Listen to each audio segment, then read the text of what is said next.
जब वन से हस्तिनापुर के महल तक ये बात पहुंची कि पांडु के घर में कुंती एक देवपुत्र से गर्भवती थी, तो गांधारी घबरा गई। आखिरकार सबसे पहले जन्म लेने वाला बालक ही हस्तिनापुर का सिंहासन संभालेगा। गांधारी भी धृतराष्ट्र के पुत्र से गर्भवती थी, पर उनका गर्भधारण कष्टमयी था। गांधारी बिस्तर पर ही रहती थी और दर्द सहती थी। उन्हें नर्क में रह रहे जीव जंतुओं से भरे ख्वाब आते थे। जिस दिन गांधारी का प्रसव हुआ, वो उनकी जिंदगी का सबसे दुखद दिन था। जो उनके गर्भ से निकला वो कोई बालक नहीं, बल्कि एक निर्जीव मांस का टुकड़ा था। गांधारी बिखर गई। उन्हें वेद व्यास से वरदान मिला था, जिसके फलस्वरूप उन्हें 100 पुत्र पाने की उम्मीद थी।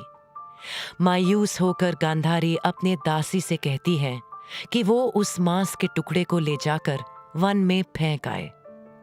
गांधारी अपना दुर्भाग्य याद नहीं रखना चाहती थी, पर तभी वेद व्यास अपनी भविष्यवाणी को सच करने के लिए वहां पहुंच जाते हैं।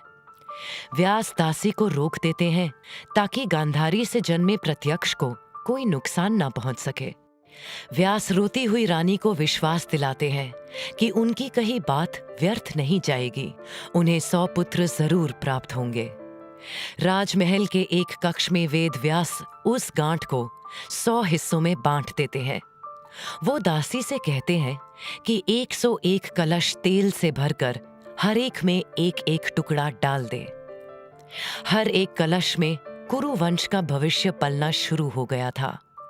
जैसे ही गांधारी के पुत्र उन कलशों में पैदा होने लगे, कुदरत मनहूस इशारे देने लगी। हस्तिनापुर के चारों तरफ मनहूसियत छा गई।